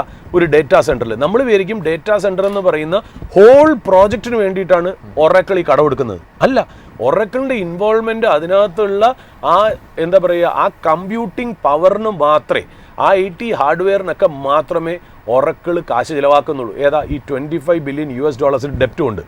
അവിടെ തീരുന്നില്ല US ഡെപ്റ്റ്, AIക്ക് വേണ്ടിയിട്ടുള്ള US ഡെപ്റ്റ്. ഈ ബിൽഡിങ് പണിത് ഈ പ്രോജക്റ്റ് കംപ്ലീറ്റ്, അതിൻ്റെ കൂളിംഗ് സിസ്റ്റം, അതിൻ്റെ ഇൻഫ്രാസ്ട്രക്ചർ, അതിൻ്റെ സെക്യൂരിറ്റി സിസ്റ്റം ഒക്കെ ചെയ്യുന്നത് ക്രൂസോ എന്ന് പറയുന്ന ഒരു കമ്പനിയാണ്. ആ ക്രൂസോ എന്ന് പറയുന്ന കമ്പനി ശരിക്കും പറഞ്ഞാൽ $15 ബില്യൺ ഡെപ്റ്റാണ് ആ ഡേറ്റാ സെൻറ്റർ പണിയാൻ വേണ്ടിയിട്ട് എടുത്തത്. നമ്മൾ പുറത്ത് വായിക്കുന്ന ന്യൂസ് എന്താ? ഒറക്കിൾ ഡേറ്റാ സെൻറ്റർ പണിയാൻ വേണ്ടി $25 ബില്യൺ ഡെപ്റ്റ് എടുത്തു. നമ്മൾ അത് വെച്ച് ആ സ്റ്റോറി നിൽക്കുകയാണ്. പക്ഷേ അത് പണിത ക്രൂസോ എന്ന് പറയുന്ന കമ്പനിക്ക് 15 ബില്യൺ ഡെപ്റ്റ് എടുത്തു എന്നുള്ളത് നമ്മൾ എവിടെയും പറയാറില്ല. അതായത് 40 ബില്യൺ ഡോളറാണ് ഒരു ഡേറ്റ ഇതിനൊക്കെ വേണ്ടിയിട്ട് ഓരോ കൊല്ലം എടുക്കുന്നത് എന്നുള്ളതാണ് അതിന് പ്രത്യേകമായിട്ടുള്ള കാര്യം. അതായത് MIT യൂണിവേഴ്സിറ്റി ഉണ്ടല്ലോ, അതിൻ്റെ ഒരു റിസർച്ച് ഫെലോ പോൾ കെഡ്രോസ്കി എന്ന് പറയുന്ന ഒരു വ്യക്തിയുണ്ട്. അദ്ദേഹം പറയുന്നത് വെച്ചാൽ ബാങ്ക്സിൻ്റെ നിന്നും ഫിനാൻഷ്യൽ ഇൻസ്റ്റിറ്റ്യൂഷൻസിൻ്റെ നിന്നും മാത്രമല്ല എടുത്തിരിക്കുന്നത്, പ്രൈവറ്റ് ആയിട്ടുള്ള ആൾക്കാരിൽ നിന്നും ഇൻസ്റ്റിറ്റ്യൂഷൻസിൽ നിന്നും കൂടെ എടുത്തിട്ടുണ്ട് ഈ പൈസ. അതായത് എല്ലാ വോക്സ് ഓഫ് ലൈഫിൽ നിന്നും ഫണ്ട് പിരിച്ചാണ് ഈ AI കമ്പനി ഡേറ്റാ സെൻറ്ററും AI കേപ്പബിലിറ്റിയും ഉണ്ടാക്കുന്നത് എന്നുള്ളതാണ് അത് പറയുന്നത്. ഇത് വെറും ഒരു ബാക്ക്ഗ്രൗണ്ട് ആയിട്ടുള്ള ഒരു ഇൻഫർമേഷൻ മാത്രമാണ് എനിക്കില്ല. അതായത് അവർ പറയുന്ന ഈ MITയുടെ റിസർച്ച് ഫെലോ പറയുന്ന ഒരു കാര്യം എന്നറിയോ, പകരം പൈസ എടുത്തിട്ട് എന്താണ് കൊളാറ്ററലായിട്ട് വയ്ക്കുന്നത്? നമ്മളിപ്പോൾ ഒരു ലാൻഡ് ഉണ്ട്, ആ ലാൻഡിൽ ഫാക്ടറി പണിയണം എന്നുണ്ടെങ്കിൽ ആ ഫാക്ടറി പണിയാനുള്ള കാശ് നമ്മൾ ബാങ്കിൽ നിന്ന് ലോൺ എടുക്കുക എന്നുള്ള സർവ്വസാധാരണം. പകരമായിട്ട് നമ്മൾ പണയം വയ്ക്കുന്ന ഏതാ? ചിലപ്പോൾ ഈ ലാൻഡും ഉണ്ടാക്കാൻ പോകുന്ന ഈ പ്ലാന്റും കൂടെ ചേർത്തിട്ടായിരിക്കും നമ്മൾ, അതായത് ഒരു റണ്ണിങ് ബിസിനസ്സിനെ ആയിരിക്കാം നമ്മൾ കൊളാറ്ററലായിട്ട് നമ്മൾ പ്ലഡ്ജ് ചെയ്യുന്നത്. എന്നാൽ AIയുടെ കാര്യത്തിലാണെങ്കിൽ എന്താണ് കൊളാറ്ററലായിട്ട് ഈ കമ്പനികൾ കൊടുക്കുന്നത്? സെമി കണ്ടക്ടർ ചിപ്സും ഡേറ്റാ സെൻറ്റേഴ്സുമാണ്. ആ സെമി കണ്ടക്ടർ ചിപ്സ് എന്നൊക്കെ പറയുന്നത് ബാങ്കിൻ്റെയിലും NBFCയുടെ അല്ല ഒരു എന്താ പറയുക അതർ ഫിനാൻഷ്യൽ ഇൻസ്റ്റിറ്റ്യൂഷൻസിനും പ്രൈവറ്റ് പ്ലെയേഴ്സിൻ്റെയിലും ഇതാണ് കൊളാറ്ററലായിട്ട് കൊടുക്കുന്നത്. ഇവർ ഡിഫോൾട്ട് ചെയ്യുകയാണെങ്കിൽ ഈ ചിപ്പൊക്കെ വെച്ചിട്ട് ഈ ബാങ്കുകൾ എന്ത് ചെയ്യുന്നു വിചാരിച്ചിട്ടാണ്? അപ്പോഴത്തേക്ക് ഒബ്സലീറ്റ് ആവും എന്നുള്ളതാണ് ശരിക്കും പറഞ്ഞാൽ ഈ പോൾ കെഡ്രോസ്കി, അതായത് MITയിലെ ആ റിസർച്ച് ഫെലോ പറഞ്ഞിരിക്കുന്നത്. വളരെ ക്ലിയർ ഡീറ്റെയിൽഡ് ഇതായിട്ട് അദ്ദേഹത്തിൻ്റെ ഒരു റിസർച്ച് നോട്ട് തന്നെ ഉണ്ടെന്ന്. അത് വളരെ ലാർജ് ഹ്യൂമഗസ് ആയിട്ടുള്ള നോട്ടാണ്. അതിൽ നിന്ന് വായിച്ചിട്ടുള്ള ഒരു സമ്മറൈസേഷനാണ് ഞാൻ പറഞ്ഞതെന്നല്ല. അപ്പോൾ ഇപ്പോഴത്തെ ഉള്ള US മാർക്കറ്റിലെ ഒരു പ്രോബ്ലം എന്ന് പറയുന്നത് ഈ പറയുന്ന പോലെ ഡെപ്റ്റ് അല്ല. നമ്മൾ ഇത്രയും നേരം പറഞ്ഞത് ഡെപ്റ്റ് എടുത്തു എന്നുള്ള. ഡെപ്റ്റ് എടുക്കുക എന്ന് പറയുന്നത് കുറ്റമല്ല. കൊളാറ്ററൽ ചിപ്പോ സെമി കണ്ടക്ടറോ അല്ലെങ്കിൽ ക്ലൗഡ് കമ്പ്യൂട്ടിംഗ് കൊടുക്കുക എന്ന് പറയുന്നതും തെറ്റല്ല. പക്ഷേ എവിടെയാണ് ഇതിനകത്ത് പ്രോബ്ലം വരുന്നത്? ഇതിനകത്ത് പ്രോബ്ലം വരുന്നത് സർക്കുലർ ഫണ്ടിങ് അഥവാ സർക്കുലർ ഫിനാൻസിങ് എന്നുള്ളതാണ്. അതായത് ഒന്ന് ആലോചിച്ച് നോക്കൂ, അതായത് ഈ പറയുന്ന പോലെ ഈ മണി കമ്പനികൾ തമ്മിൽ ഒരു ലൂപ്പിൽ ഇങ്ങനെ ട്രാവൽ ചെയ്തുകൊണ്ടിരിക്കുകയാണ്. സെയിം മണി ഗെറ്റ്സ് ട്രാവൽഡ്, മനസ്സിലായില്ലേ? സെയിം മണി ഗെറ്റ്സ് ട്രാവൽഡ് എന്നുള്ളതാണ് പറയുന്നത്. അതായത് ഇപ്പോൾ ഒരു കാര്യം ആലോചിക്കുക, A Bയിൽ ഇൻവെസ്റ്റ് ചെയ്തു, B എന്ത് ചെയ്യുന്നു? Aയുടെ കയ്യിൽ നിന്ന് പ്രോഡക്റ്റും സർവീസും കൊടുക്കുന്നു. അതായത് Aയിൽ നിന്ന് പൈസ Bയിലേക്ക് പോകുന്നു. ആ പൈസ ഉപയോഗിച്ച് B എന്ത് ചെയ്യുന്നു? Aയിൽ നിന്ന് പ്രോഡക്ട്സ് മേടിക്കുന്നു. ഇതിനെയാണ് സർക്കുലർ ഫണ്ടിങ് എന്ന് സിമ്പിളായിട്ട് പറയുന്നത്. അതായത് നമ്മൾ തന്നെ, അതായത് സെല്ലർ തന്നെ ബയറിന് കാശ് കൊടുത്തിട്ട് ബയർ സെല്ലറിൻ്റെ കയ്യിൽ നിന്ന് മേടിക്കുന്നു. പോകുന്ന പൈസ തിരിച്ചു വരുന്നു എന്നുള്ളതാണ്. അതാണ് അതിനകത്തുള്ള പ്രത്യേകത എന്ന് വെച്ചാൽ ഇപ്പോൾ NVIDIയുടെ കാര്യം നോക്കുകയാണെങ്കിൽ NVIDIA ഇൻവെസ്റ്റ് ചെയ്തിരിക്കണം $100 ബില്യൺ ഇൻ OpenAI എന്ന് വിചാരിക്കുക. അതിനകത്ത് OpenAI എന്താ ചെയ്യുന്നത്? ആ കാശ് ഉപയോഗിച്ച് തിരിച്ച് NVIDIയുടെ GPU ചിപ്സാണ് ഈ മേടിക്കുന്നത് എന്നുള്ള. അപ്പോൾ ഈ സർക്കുലർ അക്കൗണ്ടിൽ നിന്ന് മണി പമ്പിൻ ചെയ്യുന്നു, മണി അതേപോലെ തിരിച്ചു വരുന്നു. ഞാനിത് സിമ്പിൾ ഫോമിൽ പറഞ്ഞാണ്. ശരിക്കും പറഞ്ഞാൽ ഇത് വരച്ച് കാണിക്കുകയാണെങ്കിൽ ഇത് എൻഡ്ലെസ് ആയിട്ടുള്ള ഡീൽസ് ഒരുപാട് ഉണ്ട് എന്നുള്ളതാണ്. മണി ലൂപ്പിലാണ് ഇങ്ങനെ ഫ്ലോ ചെയ്തുകൊണ്ടിരിക്കുന്നത് എന്നുള്ളതാണ്. അപ്പോൾ ഇതിപ്പോൾ ഞാൻ NVIDIയുടെയും OpenAIയുടെയും മാത്രമേ പറഞ്ഞുള്ളൂ. ഒരുപാട് ലൂപ്പ് ഫണ്ടിങ് ഈ പറഞ്ഞ പോലെ NVIDIA, Oracle, AMD, CoreWeave പോലത്തെ കമ്പനികളിലും NVIDIA കൂടാതെ നടക്കുന്നുണ്ടല്ല. എന്താണ് ഈ ലൂപ്പ് ഫണ്ടിങ്ങിൻ്റെ ഏറ്റവും വലിയ ഡേഞ്ചർ? ലൂപ്പ് ഫണ്ടിങ്ങിൻ്റെ ഡേഞ്ചർ എന്ന് വെച്ചാൽ നമ്മൾ ഫിഗേഴ്സൊക്കെ വായിക്കുമ്പോൾ large dollar figures 500 billion, 400 billion, $100 billion എന്നുള്ള ഫിഗറൊക്കെ കാണിക്കും. ഇൻവെസ്റ്റ്മെൻറ്റും പർച്ചേസുമായിട്ടൊക്കെയാണ് കാണിക്കുന്നത് എന്നുള്ള അത് കണ്ട് നമ്മൾ അങ്ങ് വിചാരിക്കും എന്തൊക്കെയോ വലിയ വലിയ കാര്യങ്ങൾ ഇതിനകത്ത് നടക്കുന്നു എന്ന് വിചാരിക്കും. വലിയ വലിയ കാര്യങ്ങൾ നടക്കുന്നുണ്ടോ? നടക്കുന്നുണ്ട്. ബട്ട് ഇത് എങ്ങനെയാണ് പൈസ മൂവ് ചെയ്യണമെന്ന് ഒരു സാധാരണക്കാരൻ നോക്കില്ല. ഇതൊരു ലൂപ്പ് ഫണ്ടിങ് ആണോ എന്നുള്ള കാര്യം സാധാരണക്കാരൻ നോക്കില്ല. അപ്പോൾ ഈ $100 ബില്യൺ, $500 ബില്യൺ എന്നൊക്കെ കേൾക്കുന്നു. നമ്മൾ അത് പർച്ചേസ് എഗ്രിമെൻറ്റ്സ് ആയിട്ട് കേൾക്കുന്നു, ഇൻവെസ്റ്റ്മെൻറ്റ്സ് ആയിട്ട് കേൾക്കുന്നു. ഈ കേൾക്കുന്ന പൈസ എവിടുന്ന് വരുന്നു എന്ന് നോക്കുന്നില്ല. ഈ പൈസ എവിടുന്ന് എങ്ങോട്ട് ട്രാവൽ ചെയ്യുന്നു, ഫ്ലോ ചെയ്യുന്നു എന്ന് നോക്കില്ല. നമ്മൾ മനസ്സിലാക്കേണ്ട ഒരു കാര്യം, ഇതൊന്നും മനസ്സിലാക്കാതെ നിന്നാൽ ഈ ലൂപ്പിലെ ഏതെങ്കിലും ഒരു വലിയൊരു കമ്പനി വീഴുകയാണെങ്കിൽ ഈ ലൂപ്പ് അങ്ങനെ തന്നെ വീഴും എന്നുള്ളതാണ് അതിനകത്തുള്ള പ്രത്യേകത. ഒരു ലൂപ്പ് വീണാൽ അടുത്ത ലൂപ്പിലും കാസ്കേഡിങ് എഫക്റ്റ്, ഒരു ചെയിൻ റിയാക്ഷൻ പോലെ ഓരോ ലൂപ്പായിട്ട് തകർന്നുകൊണ്ടിരിക്കും. ഈ ഫണ്ടിങ്ങിൻ്റെ ഈ ഒരു പ്രോബ്ലം അതാണ് എന്നുള്ളതാണ്. അപ്പോൾ ഈ പറയുന്ന പോലെ നമ്മൾ അതുമല്ല, രണ്ടാമത്തെ വേറൊരു പ്രോബ്ലം എന്ന് വെച്ചാൽ നമ്മൾ ഈ കാണുന്ന ഫിഗർ $100 ബില്യൺ ഇൻവെസ്റ്റ് ചെയ്തു, $200 ബില്യൺ ഇങ്ങോട്ട് ഇൻവെസ്റ്റ് ചെയ്തു, നമ്മൾ $50 billion purchase agreement A to B ഉണ്ടാക്കി, B അതിനകത്ത് Aക്കകത്ത് $100 മില്യൺ ഇൻവെസ്റ്റ് ചെയ്തു. ഇതൊക്കെ ഇതൊക്കെ നടക്കുന്നത് ഇന്നത്തെ പൈസ ഉപയോഗിച്ചിട്ടാണ്. എന്നാൽ ഇതിൻ്റെ റവന്യൂവിനുള്ള ക്ലാരിറ്റിയും ഇല്ല, റവന്യൂ അടുത്തൊരു 3-4 കൊല്ലത്തേക്ക് ഇല്ലേം താൻ. അപ്പോൾ നമ്മൾ ഫ്യൂച്ചറിൽ എങ്ങാണ്ട് ജനറേറ്റ് ചെയ്യാൻ പോണ പൈസയ്ക്ക് വേണ്ടിയിട്ട് ഇന്ന് ഒരു ഇൻവെസ്റ്റ്മെൻറ്റ് നടത്തണം. സാധാരണ ഇൻവെസ്റ്റ്മെൻറ്റ് അങ്ങനെ തന്നെയാണ്. ഇൻവെസ്റ്റ്മെൻറ്റ് എന്ന് പറഞ്ഞൊരു ഫ്യൂച്ചർ മണി കിട്ടാൻ വേണ്ടിയിട്ടാണ് ചെയ്യുന്നത്. ബട്ട് ഈ പൈസയുടെ നേച്ചറാണ് പ്രോബ്ലം. ഈ നേച്ചർ എന്ന് പറയുന്നത് ഡെപ്റ്റ് എടുക്കുന്നതിലല്ല പ്രോബ്ലം. ഈ പൈസയുടെ നേച്ചർ എന്ന് പറഞ്ഞാൽ എല്ലാവരും ഒരേ രൂപ വെച്ച് തന്നെയാണ് ഈ കളിക്കുന്നത് എന്നുള്ളതാണ് അതിനകത്തുള്ള പ്രത്യേകത എന്ന് പറയുന്നത്. അപ്പോൾ ഈ ഫ്ലോ ഓഫ് മണിയാണ് ശരിക്കും പറഞ്ഞാൽ, അതായത് supply agreement, future commitment, warrant, ഇങ്ങനത്തെയുള്ള ഒരുപാട് ഭാഷകളിലാണ്. അതായത് നമുക്ക് അറിഞ്ഞുകൂടാത്ത പുതിയ പുതിയ ഇന്നോവേറ്റീവ് ആയിട്ടുള്ള ഡീൽസ്, പുതിയ ഇന്നോവേറ്റീവ് ആയിട്ടുള്ള സ്ട്രക്ചറുകൾ കൊണ്ടാണ് അങ്ങോട്ടും ഇങ്ങോട്ടും ഇൻവെസ്റ്റ്മെൻറ്റും പർച്ചേസും ഒക്കെ നടക്കുന്നത്. ഇതൊരു കോമൺ മെന്ന് ചിലപ്പോൾ നോക്കിയാൽ മനസ്സിലാവില്ല എന്നുള്ളതാണ്. അപ്പോൾ ശരിക്കും പറഞ്ഞാൽ റിയൽ ഗ്രോത്ത് എന്താണെന്നുള്ളത് ഓവർ ഷാഡോ ചെയ്തിരിക്കുന്നു. ഗ്രോത്ത് എക്സ്പെക്റ്റേഷനൊക്കെ, ഗ്രോത്തിനെയൊക്കെ മാറ്റിവെച്ച് എക്സ്പെക്റ്റേഷൻ, ഹോപ്പ്, അങ്ങനത്തെ ബിലീഫ്, സ്റ്റോറീസ് ഒക്കെ ശരിക്കുമുള്ള റിയൽ ഗ്രോത്തിനെ ഷാഡോ ചെയ്താണ് വന്നേക്കുന്നത് എന്നുള്ള. 2 സെക്ടർ മോഡൽ ശരിക്കും ഒരു വാല്യൂ ക്രിയേറ്റ് ചെയ്യുന്നില്ല എന്നാണ് സാർ പറഞ്ഞത്. സി, വാല്യൂ ക്രിയേറ്റ് ചെയ്യുന്നില്ല എന്ന് പറയാൻ പറ്റില്ല, വാല്യൂ ക്രിയേറ്റ് ചെയ്യുന്നുണ്ട്. വാല്യൂ ക്രിയേറ്റ് ചെയ്യുമ്പോൾ തന്നെ ഈ പൈസ ഒന്ന് തന്നെയാണ് എന്നുള്ള. ഇപ്പം ഞാൻ അതിനൊരു എക്സാമ്പിൾ പറയാം. ഇപ്പോൾ ഓപ്പൺ ആയി, ഇപ്പോൾ നിഖിൽ ചോദിച്ചാൽ ഓപ്പൺ ആയി എന്താ? ക്ലൗഡ് കമ്പ്യൂട്ടിംഗ്, അതായത് ഒറാക്കിളിൻ്റെ ക്ലൗഡ് കമ്പ്യൂട്ടിങ്ങിൻ്റെ വലിയൊരു കപ്പാസിറ്റിയാണ് ഈ ഓപ്പൺ ആയി മേടിക്കുന്നത്. ഈ ഒറാക്കിൾ ഉണ്ടല്ലോ, അതായത് ഈ ഡീൽ എന്ന് പറയുന്നത് എനിക്ക് തോന്നുന്നു വാൾ സ്ട്രീറ്റ് ജേർണലും റോയിറ്റേഴ്സും ഒക്കെ പറയുന്നത് $300 ബില്യൺ ഡീൽ എന്നാണ്. അപ്പോൾ ഒറാക്കിളിന് ഈ ഡീല് കാരണം ഒറാക്കിളിന്റെ റവന്യൂ സ്വാഭാവികമായിട്ട് ഉയരണമല്ലോ. കാര്യം ഒറാക്കിളിന് ഓപ്പൺ ചെയ്യുന്ന വലിയൊരു ഡീലാണ് കിട്ടിയിരിക്കുന്നത് ക്ലൗഡ് കമ്പ്യൂട്ടിംഗ് യൂസ് ചെയ്യാനായിട്ട്. ബട്ട് ആരുടെ പൈസ ഉപയോഗിച്ചാണ് ഈ ഓപ്പൺ ഐ ചെയ്യുന്നത്? ആ ഓപ്പൺ ഐ പൈസ ഉപയോഗിക്കുന്നത് ഡെപ്റ്റ് എടുത്തിട്ടാണ്. അതിപ്പോൾ എന്ന് പറയുന്ന ഒരു വ്യക്തിയുടെ കയ്യിൽ നിന്നാണ് ഡെപ്റ്റ് എടുക്കുന്നതെന്ന് വെച്ചാൽ, അതേ എന്ന് പറയുന്ന വ്യക്തിയാണ് ഒറാക്കിളിന് ഈ ക്ലൗഡ് കമ്പ്യൂട്ടിംഗ് ഉണ്ടാക്കാനുള്ള ആ ഒരു ഇൻഫ്രാസ്ട്രക്ചറിന് വേണ്ടിയിട്ടുള്ള ഡെപ്റ്റും കൊടുക്കുന്നത്. അപ്പോൾ പൈസ ഇങ്ങനെയാണോ മൂവ് ചെയ്തത്? പൈസ മൂവ് ചെയ്ത ഒരു സർക്കുലർ രീതിയിൽ തന്നെ ആയിരുന്നല്ലോ. ഇപ്പൊ CoreWeave എന്ന് പറയുന്ന കമ്പനിയിൽ NVIDIA ഇൻവെസ്റ്റ് ചെയ്തു. ആ CoreWeave എന്ന് പറയുന്നത് ഓപ്പൺ AI ആയിട്ട് ബിഗ് കോൺട്രാക്ട് വെച്ചു. CoreWeave എന്താ ചെയ്യണേ? NVIDIA എന്നുള്ള ചിപ്പാണ്, അതായത് NVIDIA CoreWeave ഇൻവെസ്റ്റ് ചെയ്യുന്നു. CoreWeave എന്ന് പറയുന്നത് ഓപ്പൺ AI ആയിട്ട് എന്താ പറയുക ഒരു ബിഗ് കോൺട്രാക്റ്റിലേക്ക് വരുന്നു.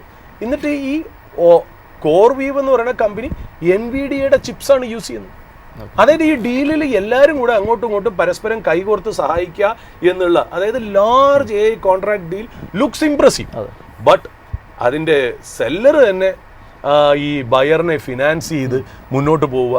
സെയിം, അതായത് ബയറിനും സെല്ലറിനും ഒരേ വ്യക്തി ഡെപ്റ്റ് കൊടുക്കുക, കടം കൊടുക്കുക എന്നൊക്കെ പറയുമ്പോൾ ഇതൊരു സർക്കുലർ ഫണ്ടിങ്ങിൻ്റെ ഫോർമാറ്റിലേക്ക് കയറുന്നു എന്നുള്ളത് ഭയങ്കര ഡേഞ്ചറസ് ആണ്. ഇത് ടൈഡ് ഓവർ ചെയ്യണമെന്നുണ്ടെങ്കിൽ ഈ കമ്പനികളൊക്കെ ഈ റിസോഴ്സസ് ഉപയോഗിച്ച് ബിൽഡ് ചെയ്യുന്ന ബിസിനസ് പേ ബാക്ക് ചെയ്ത് ഫ്രീ ക്യാഷ് ഫ്ലോ വന്ന്, അതായത് ഈ ഡെപ്റ്റ് ഒക്കെ തീർത്ത് ഫ്രീ ക്യാഷ് ഫ്ലോ വന്ന് ഷെയർ ഹോൾഡേഴ്സിനും സ്റ്റേക്ക് ഹോൾഡേഴ്സിനും ബെനിഫിറ്റ് ചെയ്താൽ മാത്രമേ ഈ ലൂപ്പിൽ നിന്ന് വെളിയിൽ ചാടാൻ പറ്റൂ. ഇല്ല, ഇത് വിചാരിക്കുന്ന പോലെ പോകുന്നില്ല, ഇതിനൊരു കോമ്പറ്റീറ്റർ രാജ്യം വരുന്നു എന്ന് വിചാരിക്കാം.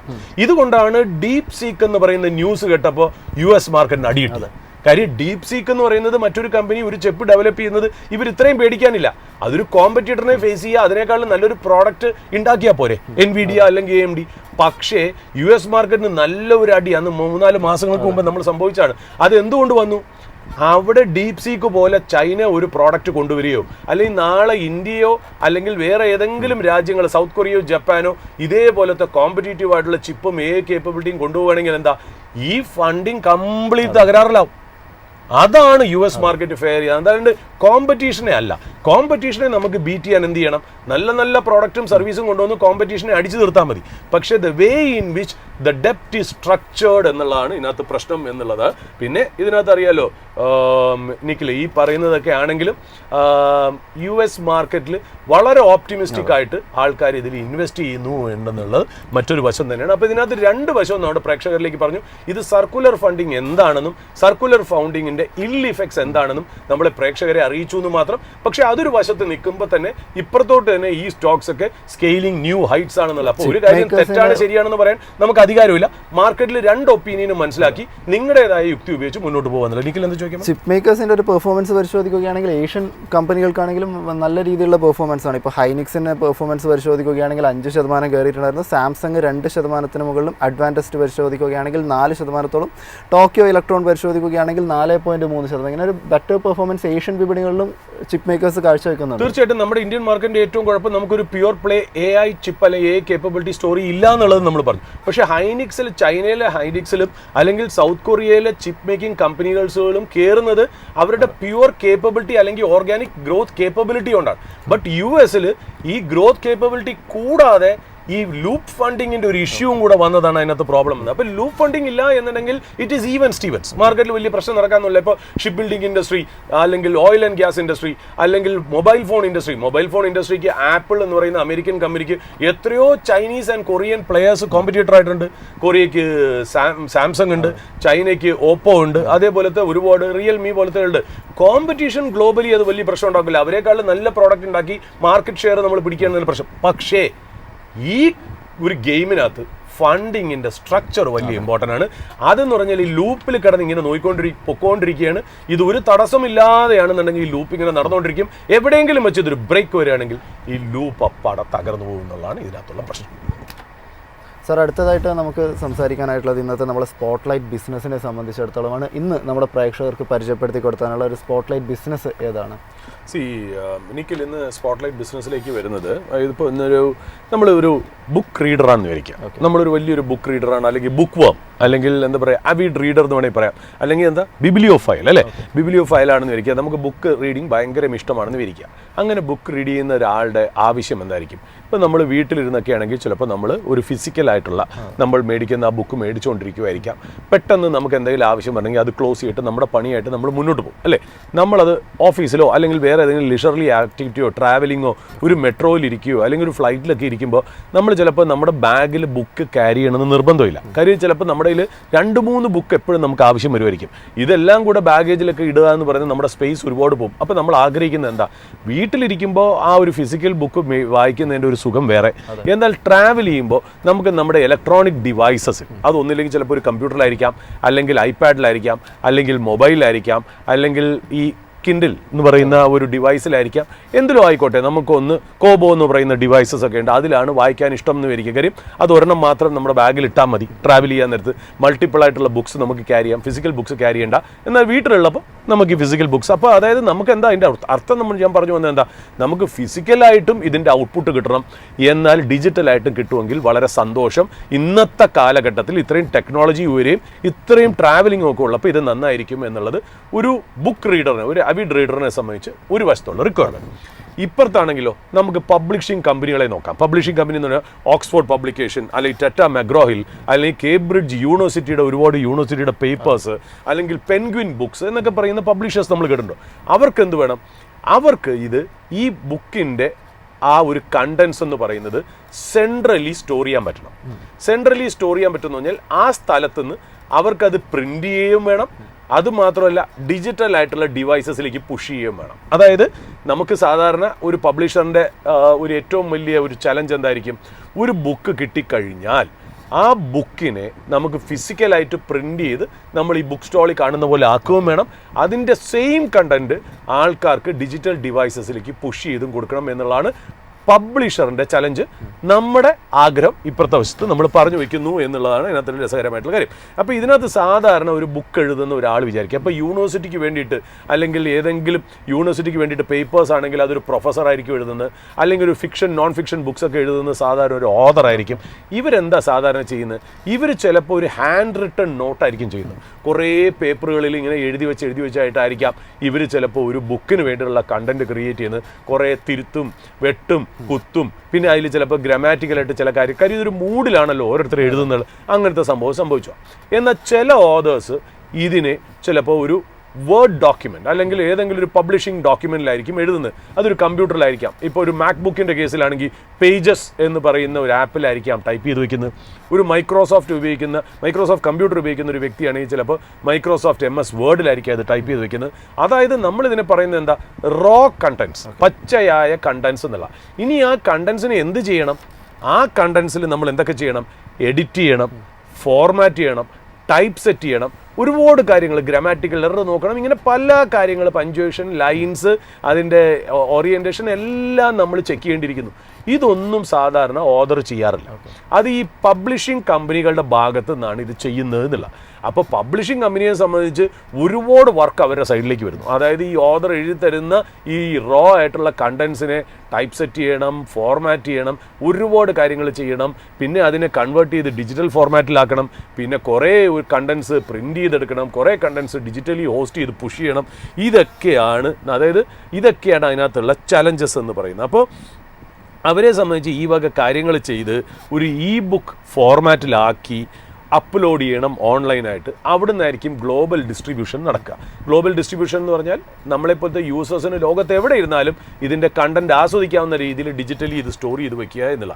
അപ്പോൾ ഇത് ചെയ്യുന്നതൊക്കെ ഒരു തേർഡ് പാർട്ടി കമ്പനിക്കാണ് ഈ സാധാരണ പബ്ലിഷേഴ്സ് ഔട്ട്സോഴ്സ് ചെയ്യാറ്.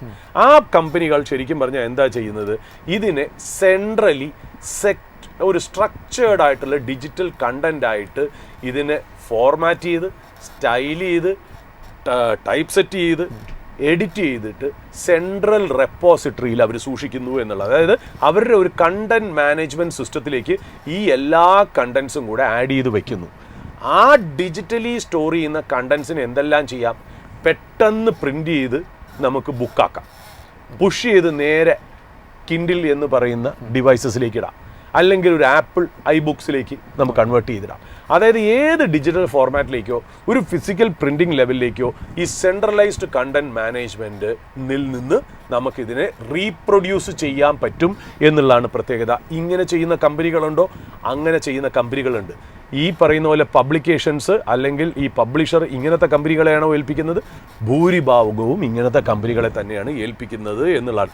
അതായത് ഒരു പ്രാവശ്യം ചെയ്യേണ്ട ആവശ്യമേ ഉള്ളൂ. അതായത് അവിടുന്ന് ഫിസിക്കലിയും യൂസ് ചെയ്യാം, ഡിജിറ്റലി യൂസ് ചെയ്യാം എന്നുള്ളതാണ്. ഇതിന് ഒരുപാട് അഡ്വാൻറ്റേജ് ഉണ്ട് എന്നുള്ളതാണ്. ഒന്നാമത്തെ കാര്യം എന്ന് വെച്ചാൽ എല്ലാ പ്ലാറ്റ്ഫോംസിലും, അതായത് ഫിസിക്കൽ പ്ലാറ്റ്ഫോം ആയിക്കോട്ടെ, കിൻഡിൽ ആയിക്കോട്ടെ, കോബോ ആയിക്കോട്ടെ, ആപ്പിളിൻ്റെ iBook എന്ന് പറയുന്ന ആയിക്കോട്ടെ, എല്ലാത്തിലും കൺസിസ്റ്റൻ്റ് ആയിട്ട് ഒരേപോലെയുള്ള ഒരു സാധനം. കാര്യം സെൻട്രലി ഇതൊന്നല്ലേ ഉള്ളൂ, ഒരു മാസ്റ്റർ ഡേറ്റ എന്ന് പറയുന്നത്, മാസ്റ്റർ കണ്ടന്റ് എന്ന് പറയുന്നത്, അതിൽ നിന്ന് നമുക്ക് റീപ്രൊഡ്യൂസ് ചെയ്യാൻ പറ്റും എന്നുള്ളതാണ്. അതുമാത്രമല്ല, നമ്മളത് സെൻട്രലി നമ്മൾ ഹോസ്റ്റ് ചെയ്ത് കഴിഞ്ഞാൽ ഗ്ലോബൽ റിലീസ് ചെയ്യാം. അമേരിക്കയിലും ചെയ്യാം, യൂറോപ്പിലും ചെയ്യാം, ജപ്പാനിലും ചെയ്യാം, ഇന്ത്യയിലും ചെയ്യാം, സൗത്ത് കൊറിയയിലും ചെയ്യാം. കാര്യം കണ്ടന്റ് സെൻട്രലി കിടക്കുകയാണ്. അതാത് സ്ഥലങ്ങളിൽ പ്രിന്റിംഗ് അങ്ങ് നടന്നാൽ മതി. അപ്പോൾ ഇന്നത്തെ ഒരു 11 മണിക്ക് അമേരിക്കയിൽ അത് പ്രിന്റ് ചെയ്ത് പുറത്തിറങ്ങുമെങ്കിൽ അതേ ഇക്വലൻ്റ് ആയിട്ടുള്ള ഇന്ത്യൻ ടൈമിൽ നമുക്ക് ഇവിടെ പ്രിന്റ് ചെയ്ത് പുറത്തിറക്കാം എന്നുള്ളത്. അപ്പോൾ ലാർജ്ലി യൂണിഫോം ആയിട്ട് ഇതിനെ പുറത്തിറക്കാം എന്നുള്ളതാണ്. പിന്നെ ഒരുപാട് ടൈമും കോസ്റ്റും സേവ് ചെയ്യുന്ന ഒരു പ്രക്രിയയും കൂടെയാണെന്നുള്ളത്. അങ്ങനെ ചെയ്യുന്ന കമ്പനികളെ നമ്മൾ സാധാരണ പറയുന്ന technology plus content plus publishing plus learning company എന്നുള്ള കാറ്റഗറീസിലുള്ള കമ്പനികളാണ് ഈ പ്രോജക്ട്സ് കഴിവതും ഇതെടുത്ത് ചെയ്യുന്നത് എന്നുള്ളത്. അങ്ങനത്തെ ഒരു കമ്പനി ഇന്ത്യൻ മാർക്കറ്റിൽ ലിസ്റ്റഡ് ആണ്. അത് ശരിക്കും പറഞ്ഞാൽ പലർക്കും ഇതിനെക്കുറിച്ച് അറിവില്ല എന്നുള്ള. നമ്മൾ ഈ ടെക്നോളജി ഓറിയൻറ്റഡ് IT സ്റ്റോക്സ് എന്ന് പറയുമ്പോൾ നമ്മൾ കൂടുതലും software enabled services, pure play AI ഇല്ലെങ്കിൽ പോലും AIയുടെ നാമത്തിൽ തന്നെ നമ്മൾ ഒരുപാട് സ്റ്റോക്സിനെ കുറിച്ച് പറയുന്നു. അതുമാത്രമല്ല ഡേറ്റാ സെൻറ്റർ സ്റ്റോക്കുകളെയൊക്കെ അന്വേഷിച്ച് നടക്കുമ്പോഴും നമ്മൾ ഈ കണ്ടന്റ് മാനേജ്മെൻറ്റ് ടെക് ഇനേബിൾഡ് കമ്പനിയെ നമ്മൾ ശ്രദ്ധിക്കാറില്ല എന്നുള്ളതാണ്. അതുമാത്രമല്ല ഈ IT ഇൻഡെക്സ് ഒക്കെ കാണിക്കുമ്പോഴും IT സ്റ്റോക്സിനെ കുറിച്ച് അനലിസ്റ്റുകൾ TV-യിലും പത്രങ്ങളിലൊക്കെ പറയുമ്പോഴും ഇതേപോലെയുള്ള കമ്പനി, ഇതേപോലെയുള്ള service provider, niche and unique service പ്രൊവൈഡേഴ്സിനെ മെൻഷൻ ചെയ്യാറില്ല എന്നതുകൂടെ പറഞ്ഞു വെച്ചിരിക്കുന്നു. ഈ കമ്പനിയുടെ പേരാണ് MPS limited. MPS, M for Madras, P for Portugal, S for Singapore. MPS limited എന്നാണ് ഈ കമ്പനിയുടെ പേര്. ഈ കമ്പനി ഈ പരിപാടികളൊക്കെ ചെയ്യുന്നത്, നമ്മൾ ഈ പറയുന്ന എല്ലാ പ്രോസസ്സും ചെയ്യുന്നത് പല ടൂൾസ് ഉപയോഗിച്ചാണ്. ഉദാഹരണത്തിന് ഇവർക്ക് തിങ്ക് 360 എന്ന് പറഞ്ഞൊരു ടൂളുണ്ട്. ഈ തിങ്ക് 360 ടൂൾ ഉപയോഗിച്ചാണ് ഇവർ എഡിറ്റിംഗ്, ഡിസൈൻ എന്നിങ്ങനെയുള്ള കാര്യങ്ങളൊക്കെ ചെയ്യുന്നത്. പിന്നെ ഡിജികോർ എന്ന് പറയുന്നത് ഇവർക്ക് വേറൊരു ടൂളുണ്ട്. അതാണ് ഈ റോ ട്രാൻസ്ക്രിപ്റ്റിനെ ഡിജിറ്റൽ ഫോർമാറ്റ്, PDF ഫോർമാറ്റൊക്കെ രീതിയിലേക്ക് ആക്കുന്നത് ഈ ഡിജികോർ എന്ന് പറയുന്ന ഒരു ടൂൾ ഉപയോഗിച്ചാണ്. പിന്നെ ഇവർക്ക് MPS ട്രാക്ക് എന്ന് പറഞ്ഞ് മറ്റൊരു ടൂളുണ്ട്. അത് ഈ വർക്ക് ഫ്ലോ ഓട്ടോമേഷൻ, അതായത് ഇപ്പോൾ ഒരു പബ്ലിഷിംഗ് കമ്പനിക്ക് കുറേ ഒരു വർക്ക് ഫ്ലോ ഉണ്ടല്ലോ. അത് ആദ്യം ഇന്ന് ചെയ്യണം, രണ്ടാമത് ഇത് ചെയ്യണം, ടൈപ്പ് സെറ്റ് ചെയ്യണം, ഫോർമാറ്റ് ചെയ്യണം, എഡിറ്റ് ചെയ്യണം എന്നൊക്കെ ഇങ്ങനെ പറയുന്ന കാര്യങ്ങൾക്ക് ഒരു വർക്ക് ഫ്ലോ വേണം. ആ വർക്ക് ഫ്ലോ ഒക്കെ മാനേജ് ചെയ്യാനുള്ള ഇവരുടെ ടൂളാണ് MPS ട്രാക്ക് എന്ന് പറയുന്ന മറ്റൊരു കാര്യം. ഈ MPS ഇൻസൈറ്റ് എന്ന് പറഞ്ഞ കാര്യമുണ്ട്. അതായത് ഈ ലൈബ്രറി ക്രിയേറ്റ് ചെയ്യാൻ, പബ്ലിഷേഴ്സായിട്ട് ഈ സബ്സ്ക്രിപ്ഷൻസ് മാനേജ് ചെയ്യാനൊക്കെ അവരൊരു ടൂൾ ഉണ്ട് എന്നുള്ളതാണ്. പിന്നെ ഇവർക്ക് കണ്ടന്റ് മാനേജ്മെൻറ്റ് സ്യൂട്ട് ഉണ്ട്. അതായത് എഡിറ്റിംഗ്, ഹോസ്റ്റിംഗ്, കൺവേർഷൻ ഒക്കെ ചെയ്യാൻ കണ്ടന്റ് മാനേജ്മെൻറ്റിന് വേണ്ടിയിട്ട് ഇവർക്കൊരു ടൂൾ ഉണ്ടെന്നുള്ളതാണ്. പിന്നെ തിങ്ക് 360 വേറൊരു പ്രോഡക്റ്റാണ്. അതായത് ഇവർക്ക് ശരിക്കും പറഞ്ഞാൽ നമുക്കിപ്പോൾ ഒരു ഡിജിറ്റൽ കോഴ്സ്, ഒരു യൂണിവേഴ്സിറ്റിയുടെ ഡിജിറ്റൽ കോഴ്സ് അല്ലെങ്കിൽ ഒരു സർട്ടിഫിക്കേഷൻ കോഴ്സൊക്കെ ചെയ്യാനായിട്ട് യൂസ് ചെയ്യുന്ന ഒരു ടൂളാണ് ഈ തിങ്ക് 360 എന്ന് പറയുന്നത്. പിന്നെ MPSൻ്റെ ഡിജി എഡിറ്റ് ടൂൾ, അതായത് ഒരു ആർട്ടിഫിഷ്യൽ ഇൻ്റലിജൻസ് ബേസ് ചെയ്തിട്ടുള്ള എഡിറ്റിങ്ങും പ്രൂഫ് റീഡിങ്ങിനും വേണ്ടിയിട്ടുള്ള ടൂൾസാണ്. അപ്പോൾ ഈ MPS എങ്ങനെയാണ് ഈ ടൂൾസൊക്കെ ഡെവലപ്പ് ചെയ്യുന്നത് പറഞ്ഞാൽ ചിലത് അവർ സ്വന്തമായിട്ട് ഡെവലപ്പ് ചെയ്തു, ചിലത് ചെറിയ അതായത് ഈ കമ്പനിയുടെ ഗ്രോത്ത് സ്ട്രാറ്റജി എങ്ങനെയാണെന്നറിയോ നിഖിൽ? അതായത് ചെറിയ ടെക്നോളജി കമ്പനികൾ അവിടെ ഉള്ളതിനെയൊക്കെ മേടിച്ച് കൂട്ടി ഇവരൊരു ഗാമ ഓഫ് സർവീസസ് ആയിട്ട് മാറ്റി. എന്നിട്ട് ഇവരുടെ ഇതിനകത്ത് ഓരോ സർവീസും ഓൺബോർഡ് ചെയ്തു. ഇനി ക്ലയൻസിന്, ഒരു പബ്ലിഷറിന് ഒന്നില്ലെങ്കിൽ MPSൻ്റെ എല്ലാ സർവീസും യൂസ് ചെയ്യാം, അല്ലെങ്കിൽ ഓരോ ടൂളായിട്ട് നമുക്ക് ലീസ് ചെയ്യാം, സബ്സ്ക്രിപ്ഷൻ ചെയ്യാമെന്നുള്ള. അതായത് ഇവരുടെ റവന്യൂ മോഡൽ എന്നു വെച്ചാൽ ഇപ്പോൾ ഈ പറയുന്ന പോലെ ഒരു പബ്ലിഷർ ടാറ്റ മെഗ്രോ ഹിൽ ആണെന്ന് വിചാരിക്കുക. അവർ ശരിക്കും പറഞ്ഞാൽ അവർക്ക് 100 ജേർണൽ പ്രിന്റ് ചെയ്തെടുക്കണമെങ്കിൽ പെർ പ്രിന്റ് കോപ്പിക്ക് MPSന് ഒരു പ്രോജക്റ്റായിട്ട് ഇവർക്ക് കൊടുക്കാമെന്നുള്ള. അതുമല്ല ഈ വേറെ ഏതെങ്കിലും ഒരു പബ്ലിഷറിന് ഈ തിങ്ക് 360 എന്നുള്ള ഒരു ടൂള് മാത്രം മതി എന്ന് വിചാരിക്കാം. അതൊരു SaaS മോഡൽ, അതായത് സോഫ്റ്റ്വെയർ ആസ് എ സർവീസിന് MPSന് പല പബ്ലിഷേഴ്സിനും ഇങ്ങനെ കൊടുക്കാം. മാസം തോറും അല്ലെങ്കിൽ കൊല്ലം തോറും അല്ലെങ്കിൽ ക്വാർട്ടർലി തോറും ഈ പറഞ്ഞ പോലെ ഒരു റെൻ്റൽ, ഒരു സബ്സ്ക്രിപ്ഷൻ മോഡൽ എടുത്താൽ മതി, അല്ലെങ്കിൽ ഒരു ലോങ് ടേം ലീസിന് കൊടുക്കാം. അതായത് സോഫ്റ്റ്വെയർ ഒരു സ്ഥലത്ത് ഹോസ്റ്റ് ചെയ്തിട്ട് മൾട്ടിപ്പിൾ ആയിട്ടുള്ള ക്ലയൻസിന് യൂസ് ചെയ്യാൻ കൊടുക്കാം എന്നുള്ളതാണ്. പിന്നെ ഈ ഡിജിറ്റൽ ഈ പറയുന്ന പോലെ യൂണിവേഴ്സിറ്റികൾ, കമ്പനികൾക്കൊക്കെ ഉണ്ടല്ലോ, ഇപ്പോൾ ഡിലോയ്റ്റ് പോലുള്ള കമ്പനി, IBM പോലുള്ള കമ്പനിക്കൊക്കെ അവർക്ക് ഇൻറ്റേർണൽ കോഴ്സസും സർട്ടിഫിക്കേഷൻസും ഒക്കെ ഉണ്ട്. അതുമെല്ലാം ഈ പറയുന്ന പോലെ തിങ്ക് 360 എന്ന് പറയുന്ന ആ സ്യൂട്ട് MPSൻ്റെ ആ ടൂൾ ഉപയോഗിച്ച് അവർക്കിത് മാനേജ് ചെയ്യാം. ഇവർക്ക് ഒരു വാടകയോ സബ്സ്ക്രിപ്ഷനോ കൊടുത്താൽ മതി. അപ്പം പല ടൂൾസ് ഉപയോഗിച്ച് പല കമ്പനീസും പല സർവീസും ഇവരുടെ ഏറ്റെടുക്കും എന്നുള്ളതാണ്.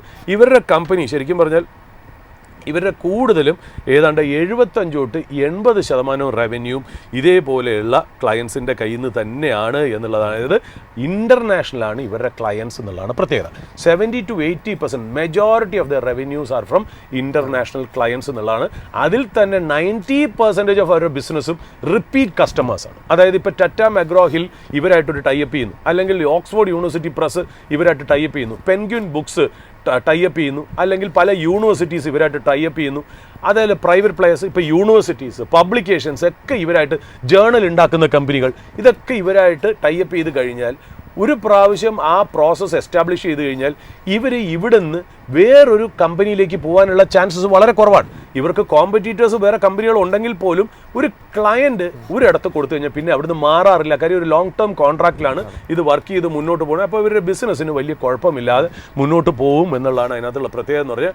നല്ല അസറ്റ് ലൈറ്റ് ബിസിനസ്സാണ്, നല്ല ഹൈ ക്വാളിറ്റി മാർജിനാണ്, ഹൈ ROCE അല്ലെങ്കിൽ return on capital employed, return on equity ഉള്ള ബിസിനസ്സാണ് എന്നുള്ള. ഇതിൻ്റെ FY25 റവന്യൂ എന്ന് പറഞ്ഞാൽ 739 കോടിയാണ്, നെറ്റ് പ്രോഫിറ്റ് 149 കോടിയാണ്. ഇവർ നെറ്റ് പ്രോഫിറ്റ് മാർജിൻ ഏതാണ്ട് 20.5-21% പലപ്പോഴും ഇവർ വരുന്നത്. ഇത് ഡെപ്റ്റ് ഇല്ലാത്ത വിർച്വലി ഡെറ്റ് ഫ്രീ കമ്പനി എന്ന് തന്നെ വേണമെങ്കിൽ പറയാം. ഇവരെ ക്യാഷ് ആൻഡ് ക്യാഷ് ഇക്വലൻസ് നോക്കുകയാണെങ്കിൽ 145 കോടിയുടെ ക്യാഷ് തന്നെ ഈ കമ്പനിയിലുണ്ട് എന്നുള്ളതാണ്. ഈ കമ്പനിയുടെ മാർക്കറ്റ് പ്രൈസ് വരുന്നത് 2225 രൂപയാണ്. മാർക്കറ്റ് ക്യാപ്പ് എന്ന് പറഞ്ഞാൽ 3800 കോടിയാണ് എന്നുള്ളതാണ്. ഈ സ്റ്റോക്ക് നമ്മൾ ഒരു ബിസിനസ് അല്ലെങ്കിൽ ഒരു സ്പോട്ട്ലൈറ്റ് ബിസിനസ്സായിട്ട് നമ്മൾ അവതരിപ്പിക്കുന്നത് വെറും അക്കാഡമിക് പർപ്പസിന് വേണ്ടിയിട്ട് മാത്രമാണ്. ഇതൊരു അഡ്വൈസോ റെക്കമെൻഡേഷനോ സോളിസിറ്റേഷനോ ആയിട്ടോ കരുതരുത്. ഇതിൽ എനിക്കോ അല്ലെങ്കിൽ നിഖിലിനോ ഈ പറയുന്ന പോലെ ഒരു പേഴ്സണൽ ഇൻവെസ്റ്റ്മെൻറ്റ്സ് ഞങ്ങൾക്കോ ഞങ്ങളുടെ ഇമീഡിയറ്റ് റിലേറ്റീവ്സിനോ ഇല്ല എന്നുള്ള ഡിസ്ക്ലൈമർ പറഞ്ഞു തന്നെ നമ്മൾ വയ്ക്കുന്നു. അത് മാത്രമല്ല, നിങ്ങളുടെ ഇൻവെസ്റ്റ്മെൻറ്റ് ഡിസിഷൻ ഒരു സെബി രജിസ്റ്റേർഡ് ഒരു ഇൻവെസ്റ്റ്മെൻറ്റ് അഡ്വൈസറിൻ്റെ ശിക്ഷണത്തിലും നിരീക്ഷണത്തിലും മാത്രം ചെയ്യുക എന്നുള്ളത് കൂടി ഒരു ഡിസ്ക്ലൈമർ പറഞ്ഞു വെച്ചേക്കുന്നു. Over to you Nikhil. നമ്മുടെ ഇന്നത്തെ ഈ ഒരു ഓപ്പണിംഗ് അവേഴ്സിൻ്റെ സെഷൻ ഇവിടെ വൈൻഡപ്പ് ചെയ്യാൻ സമയമായിരിക്കുകയാണ്. നമുക്ക് നാളെ ഓപ്പണിംഗ് അവേഴ്സിൻ്റെ പുതിയൊരു എപ്പിസോഡുമായിട്ട് വീണ്ടും കാണാം. അതുവരെ നന്ദി, നമസ്കാരം.